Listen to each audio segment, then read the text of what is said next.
पहली बार एहसास हुआ कि तुम्हें डांट का आदी तो बनाया ही नहीं।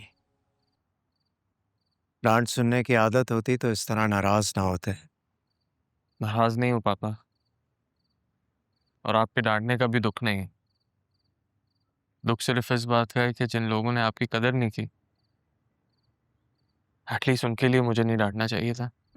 और मुझे दुख इस बात का है कि तुम मलिया के बारे में कुछ नहीं जानते और उसे कसूरवार समझते हो। कसूरवार नहीं पापा, गुनाहगार।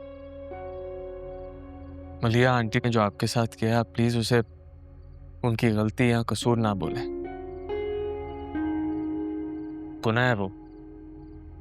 किसी को अपनी मोहब्बत का आदी बनाकर छोड़ देना एक गुनाह है। मुझे छोड़ना मलिया की मजबूरी थी। उसने अपनी खुशी से मुझे नहीं छोड़ा।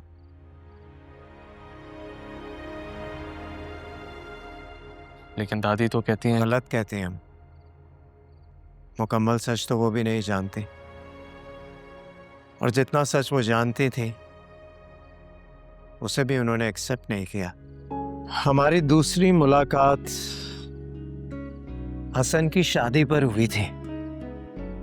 हसन अंकल वो लंदन वाले? हसन की नेबर थी ना मलिया। जब हसन की शादी में हमारी मुलाकात हुई तो हमें ऐसा लगा कि खुदा हम पर मेहरबान हो गया। फिर तो आप लोगों को मिलने में कोई मसला ही नहीं हुआ होगा कभी। Sorry, don't forget you are my best friend. हाँ, आप कर सकते हैं मुझसे शेयर ये चीजें। फिक्र मत करो, आज सब कुछ बताऊंगा। आशिर की मलिया के घर में हर मनमानी चलती थी। उसके अब्बा बीमारी की वजह से मजबूर थे। अच्छी खासी जॉब से रिटायर हुए थे, पेंशन भी मिलती थी, लेकिन आशिर को ये लगता था कि घर का सारा खर्चा उसकी वजह से चल रहा है। मलिया को ये बात पसंद नहीं थी और वो उस माहौल से निकलना चाहती थी। मैं इतनी दूर से तुम्हारा उतरा हुआ चेहरा देखने नहीं आता। तुम अच्छी तरह जानती हो तुम्हारी उदासी मेरी रूह तक को उदास कर देती है। अपनी अम्मी से बात करो ना, ले जाओ मुझे यहाँ से। तुम भी तो अपने घर वालों से बात करो ना। अम्मी को तो मैं मना लूंगा, उन्हें लेकर कब आना ये तो तुम बताओगी ना। और तुम्हारी वो जो कजन है, वो जो तुम में इंटरेस्टेड है? इंटरेस्टेड नहीं है वो, अम्मी की ख्वाहिश है। तुम उसकी वजह से परेशान मत हो। लेकिन वो मान तो जाएंगी ना।